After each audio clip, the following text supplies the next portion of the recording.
여러분의 포트폴리오는 재편될 준비가 되셨습니까? 지금 집단 가출을 준비 중입니다. 그것도 가장 믿었던 형님, 미국의 뺨을 때리면서 말이죠. 트럼프 당선인은 유럽을 향해 문명이 사라질 위기라며 조종을 울렸는데 정작 유럽은 너희 집 언론 자유나 걱정해 라며 비웃고 있습니다. 80년 동맹의 장례식장이 되어버린 뮌헨 안보회의. 그런데 여기서 진짜 소름 돋는 건 유럽의 손에 들린 중국이라는 카드입니다. 미국을 지키겠다던 방패가 어떻게 미국을 겨눈 창이 되었을까요? 오늘 세계 질서가 뒤집히는 그 현장을 생생하게 파헤쳐봅니다. 세계 안보의 성소라고 불리는 뮌헨 안보회의 MOS가 4일간의 일정을 마치고 막을 내렸습니다. 하지만 이번 회의는 과거처럼 자유민주주의의 결속을 다지는 축제가 아니었습니다. 오히려 80년간 이어져온 대서양 동맹의 장례식에 가까웠죠. 그 중심에는 트럼프 2기 행정부의 서슬퍼런 국가안보 전략 보고서가 있었습니다. 이 보고서의 내용은 충격적이다 못해 모욕적입니다. 트럼프 행정부는 유럽을 향해 이민 문제와 기록적인 저출산, 그리고 정체성을 잃어버린 문화적 변화로 인해 문명이 소멸할 위험에 처했다고 공식적으로 경고했습니다. 20년 뒤면 우리가 알던 유럽은 형체도 없이 사라질 것이라는 조종을 울린 셈이죠. 이건 단순한 정치적 수사가 아닙니다. 망해가는 동맹에 미국의 세금을 더 이상 쏟아붓지 않겠다는 경제적 선언입니다. 하지만 유럽도 가만히 있지 않았습니다. EU의 외교수장인 카야 칼라스는 마지막 기조연설에서 독설 섞인 반격을 날렸습니다. 유럽은 세계가 부러워하는 생활 수준과 번영, 자유의 기준을 가진 대륙이라며 트럼프의 쇠퇴론을 정면으로 받아쳤죠. 여기서 우리는 트럼프의 진짜 속내를 읽어야 합니다. 그는 유럽의 안보 위기를 이용해 미국의 무역 적자를 해소하고 유럽의 자본을 미국으로 강제 이주시키려는 거대한 거래를 제안하고 있는 겁니다. 현재 유럽 GDP의 약 20%는 에너지와 핵심 기술 분야에서 미국에 절대적으로 의존하고 있습니다. 트럼프는 이 목줄을 쥐고 흔들며 나토 방위비 증액을 넘어 미국산 LNG와 무기를 강매하려는 준비를 마쳤습니다. 유럽이 이 쇠퇴라는 프레임에서 벗어나지 못한다면 결국 미국의 경제 식민지로 전락할 것이라는 공포가 회의장을 지배했습니다. 트럼프의 독설에 유럽 정상들은 분노했습니다. 하지만 그 분노는 단순히 말싸움에 그치지 않았습니다. 독일의 메르츠와 프랑스의 마크롱이 연단에 올라 미국을 향해 진짜 파괴자가 누구인지 폭로하기 시작했거든요. 유럽이 준비한 반격의 카드는 무엇이었을까요? 마크롱 프랑스 대통령과 독일의 차기 총리 후보로 유력한 프리드리히 메르츠, 그리고 우르줄라 폰데어 라이엔 EU 집행위원장까지 유럽의 리더들은 약속이라도 한 듯 연일 강한 유럽을 외쳤습니다. 특히 메르츠의 발언은 수위가 높았습니다. 그는 현재 국제 질서를 파괴하고 있는 주범은 다름 아닌 미국이며 미국의 리더십은 이미 전 세계적으로 도전받고 있다고 직격탄을 날렸습니다. 이들의 자각은 곧바로 경제적 자립으로 이어집니다. 유럽은 이제 미국의 핵 우산 아래서 떨고만 있지 않겠다고 선언했습니다. 자체적인 핵 억지력을 재정의하고 방위 산업 구조를 유럽 중심으로 재편하겠다는 논의가 구체화되었습니다. 이는 독일과 프랑스의 군산 복합체에 막대한 예산이 투입된다는 뜻이며 동시에 미국의 로키드 마틴이나 레이시온 같은 방산 기업들의 유럽 시장 복점을 끝내겠다는 선전포고와 같습니다. 더욱 흥미로운 점은 카야 칼라스가 던진 언론 자유지수 카드였습니다. 그녀는 미국이 우리에게 표현의 자유를 운운하지만 정작 미국의 언론 자유 지수는 세계 57위에 불과하다며 비꼬았습니다. 1위부터 10위까지를 휩쓸고 있는 유럽 국가들이 50위권 바뀐 미국에게 훈수를 들을 이유가 없다는 논리입니다. 이는 미국의 도덕적 우위가 사라졌음을 전 세계에 공표한 순간이었습니다. 경제적으로 볼 때 유럽의 이러한 움직임은 GDP 2% 이상의 방위비 지출이라는 거대한 숙제를 안겨줍니다. 이는 복지 예산의 축소를 의미하며 유럽 내부의 극심한 정치적 갈등을 예고합니다. 그럼에도 불구하고 유럽이 이 길을 택한 이유는 명확합니다. 트럼프의 관세 위협에 굴복하느니 차라리 중국과 선을 잡는 한이 있더라도 독자 노선을 걷겠다는 의지입니다. 실제로 뮌헨 회의 마쿠에서는 유럽과 중국 간의 고위급 회담이 긴밀하게 진행되었습니다. 유럽의 반격은 이제 문화와 자존심 싸움을 넘어 번영의 기준으로 옮겨갑니다. 트럼프가 망해가는 대륙이라고 부른 유럽이 사실은 미국의 시스템보다 훨씬 우월하다는 데이터를 들이밀기 시작한 거죠. 그들이 자랑한 유럽만의 무기는 무엇이었을까요? 카야 칼라스는 유럽 때리기가 미국 내 특정 정치권에 유행처럼 번지고 있다고 일갈했습니다. 그녀는 미국이 말하는 성장률 뒤에 숨겨진 그늘을 파고들었습니다. 유럽의 성장이 미국보다 더뎌 보일지 몰라도 의료, 교육, 복지 시스템을 포함한 삶의 질 측면에서는 세계 최고 수준이라는 점을 강조한 것입니다. 미국 보고서가 예언한 20년 내 소멸에 대해 유럽은 데이터로 반박합니다. 유럽의 소프트 파워는 여전히 글로벌 표준을 지배하고 있습니다. ESG 규제, 디지털 시장법, DMA, 그리고 전 세계 제조기업들을 떨게 만드는 탄소 국경세, CBAM까지 유럽은 총칼이 아닌 법과 규제라는 무기로 이미 미국의 빅테크 기업들을 통제하고 있습니다. 트럼프가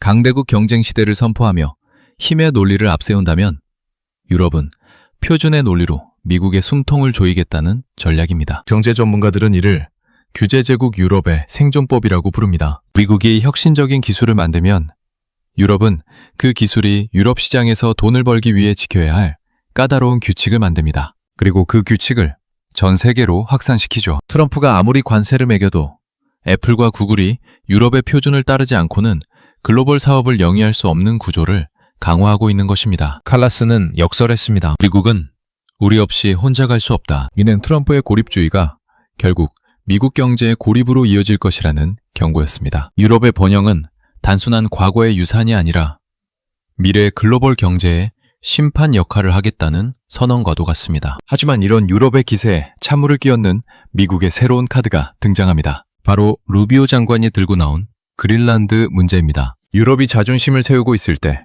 트럼프의 복심 마르코 루비오는 조용히 지도를 펼쳤습니다. 그리고 북극의 거대한 섬 그린란드를 가리켰죠. 우정과 질서를 말하면서도 한 손에는 거대한 계산기를 들고 있던 루비오. 그가 제안한 새 질서의 소름 돋는 실체는 무엇이었을까요? 유럽 리더들이 자존심을 세우고 있을 때 트럼프의 복심이자 차기 외교사령탑인 마르코 루비오 국무장관이 무대에 올랐습니다. 그의 입에서 나온 말은 부드러운 외교 수사가 아니었습니다. 우리는 유럽과의 우정을 되살리고 싶다. 하지만 냉전 이후의 기존 질서는 철저히 실패했다.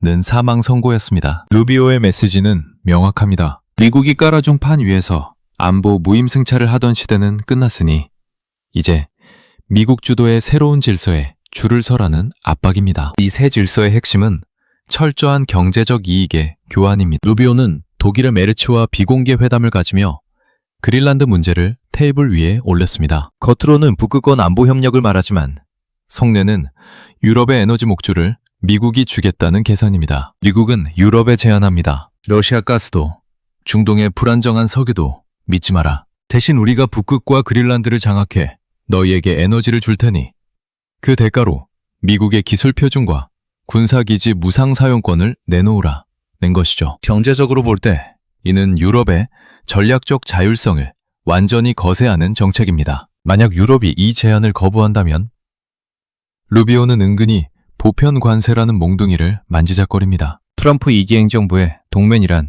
가치를 공유하는 친구가 아니라 이익을 나누는 거래처일 뿐입니다. 루비오의 연설이 끝나자 회의장에는 무거운 정적이 흐르고 유럽 경제 관료들의 계산기는 쉴 새 없이 두드려지기 시작했습니다. 미국 주도의 질서에 편입되어 안전한 에너지를 공급받을 것인가? 아니면 독자 노선을 걷다 경제 보복을 당할 것인가? 그런데 말이죠. 트럼프는 단순히 협박만 하는 게 아니었습니다. 그는 이미 지도 위에 선을 긋고 구체적인 쇼핑 리스트를 작성해뒀거든요. 그 리스트의 1번, 바로 덴마크 자치령 그린란드입니다. 땅을 사겠다는 황당한 소리인 줄 알았는데 그 뒤에 숨겨진 21세기판 골드러시의 정체가 드러나고 있습니다. 트럼프는 과거 그린란드를 매입하겠다는 발언으로 비웃음을 샀지만 2기 행정부의 전략은 훨씬 영악해졌습니다. 땅을 사지 않겠다. 대신 전면적인 접근권을 갖겠다는 겁니다. 덴마크의 주권을 인정하는 척하면서 실질적으로는 그린란드 전역에 미국의 연구소와 군사기지를 무상으로 설치하겠다는 파격적인 요구입니다. 이는 사실상의 경제적 병합이나 다름없습니다. 왜 하필 그린란드일까요? 답은 땅 밑에 있습니다. 그린란드에는 중국이 독점하고 있는 히토류를 비롯해 엄청난 양의 석유와 천연가스가 매장되어 있습니다. 트럼프가 그린란드를 장악한다는 것은 전 세계 공급망에 아킬레스건을 주는 것과 같습니다. 북극 항로가 열리면 물류 시간은 40% 단축되는데 이 항로의 게이트키퍼가 미국이 되는 셈이죠. 이건 유럽에게 너희가 물건을 팔고 싶다면 우리 땅 그린란드 앞바다를 지나가야 할 것이라는 무언의 압박입니다. 또한 골든이라 불리는 미국의 차세대 미사일 방어 체계가 그린란드에 완성되면 유럽의 안보 주권은 완전히 미국에 귀속됩니다. 덴마크와 EU는 주권 침해라며 거세게 반발하고 있지만 트럼프는 이를 무역 협상의 지렛대로 활용하고 있습니다. 그린란드 접근권을 주면 자동차 관세를 면제해주겠다는 식의 거래법이죠. 안보 요충지를 내주고 경제적 연명을 할 것인가? 아니면 주권을 지키고 경제적 파산을 맞을 것인가? 유럽은 지금 인류 역사상 가장 비싼 선택지 앞에 놓여 있습니다. 사면 초가에 빠진 유럽. 미국은 북쪽에서 목을 조르고 안으로는 경제 쇠퇴가 진행 중입니다. 그런데 이때 유럽의 가장 보수적인 국가 중 하나인 영국이 갑자기 젓가락을 집어들었습니다. 미국의 뒤통수를 치며 베이징으로 달려간 그들의 비밀스러운 거래. 대체 무엇이었을까요?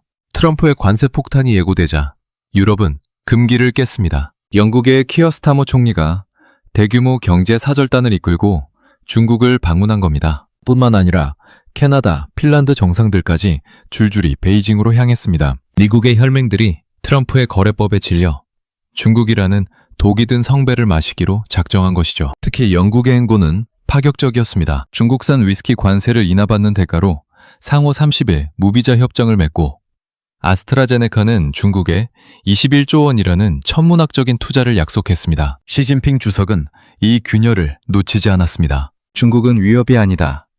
우리는 진정한 파트너라며 유럽 리더들을 환대했습니다. 이는 트럼프의 디커플링, 공급망 분리 정책에 정면으로 배치되는 행동입니다. 유럽은 이제 미국에게 시위하고 있습니다. 우리를 계속 압박한다면 우리는 중국의 자본과 시장으로 갈아탈 준비가 되어 있다는 무시무시한 경고입니다. 실제로 영국은 이번 밀착으로 GDP 1% 추가 성장을 기대하고 있으며 유럽 전체의 대중국 수출은 벌써 15% 이상 반등 조짐을 보이고 있습니다. 미국은 격분했습니다. 루비오 장관은 이를 자유주의에 대한 배신이라고 비난했지만 유럽의 입장은 단호합니다. 생존이 먼저라는 것이죠. 트럼프가 동맹을 비즈니스 파트너로만 대우한다면 유럽 역시 가장 수익성이 높은 파트너 중국을 선택할 권리가 있다는 논리입니다. 80년 대서양 동맹이 돈 몇 푼과 관세 문제로 무너져 내리는 순간입니다. 이제 미, 유, 중 삼각전쟁은 통제 불능의 상태로 치닫고 있습니다. 미넨 회의는 끝났지만 전쟁은 이제 시작입니다. 미국과 유럽의 결별, 그리고 유럽과 중국의 밀월. 이 혼란스러운 질서 재편 속에서 누군가는 막대한 부를 쌓고 누군가는 전 재산을 잃을 겁니다. 과연 2026년 이후의 세계 경제는 어떤 모습일까요? 그리고 우리는 어디에 투자해야 할까요? 결국 2026 뮌헨 안보회의는 아무런 합의 없이 서로의 차이만 확인한 채 막을 내렸습니다. 과거의 공동성명 대신 각자의 독자 노선만 남았습니다. 전문가들은 이를 80년 만에 찾아온 대분열의 시대라고 명명합니다. 유럽은 강한 유럽, 스트롱 유럽을 기치로 자체 군사력을 키우고 중국과의 교역을 늘릴 것이며 미국은 새로운 질서, 뉴 오더를 앞세워 그린란드와 북극권을 장악해 나갈 것입니다. 이 갈등은 단기적으로 에너지 가격의 폭등을 불러올 가능성이 큽니다. 미국이 러시아 제재를 더욱 강화하며 유럽을 압박하는 동시에 유럽이 중국산 저가 에너지를 몰래 들여오는 그레이 마켓이 형성될 수도 있습니다. 하지만 중기적으로는 유럽 내 바미 산업의 부흥이라는 새로운 경제 엔진이 돌아가기 시작할 것입니다. 독일의 라인메탈, 프랑스의 다소항공 같은 기업들이 미국산 무기의 빈자리를 채우며 유럽 증시를 견인할 가능성이 큽니다. 또한 중국과 유럽 간의 FTA 논의가 가속화되면서 글로벌 공급망은 다시 한번 크게 요동칠 것입니다. 질서가 무너질 때 기회가 온다고 하죠. 트럼프의 독설과 유럽의 반란. 그 사이에서 우리는 어떤 시그널을 읽어야 할까요? 마지막으로 여러분의 포트폴리오를 지켜줄 3가지 핵심 투자 전략을 공개합니다. 트럼프 이기는 한마디로 거래의 시대입니다. 이제 가치나 동맹 같은 추상적인 단어는 투자 지표에서 지우십시오. 오직 자국 이익과 공급망 장악력만이 주가를 결정합니다. 유럽의 자립선언은 유럽 방산주 덱스 소속 방산 섹터의 기회가 될 것이며 중국과 손잡은 유럽 기업들, 특히 아스트라제네카처럼 중국 시장에 깊숙이 침투한 헬스케어와 사치제 기업들을 주목해야 합니다. 반면 북극권 인프라와 그린란드 광물 자원 관련 기업들은 미국의 강력한 드라이브로 인해 장기적인 수혜를 입을 것입니다. 위험 요인은 명확합니다. 유럽 증시, 닥스, CS80의 변동성은 그 어느 때보다 커질 것이며 미국의 관세 보복에 노출된 자동차 섹터는 당분간 피하는 것이 상책입니다. 결론입니다. 미중 무역전쟁 이전형에서 유럽은 더 이상 미국의 조연이 아닙니다. 때로는 중재자로,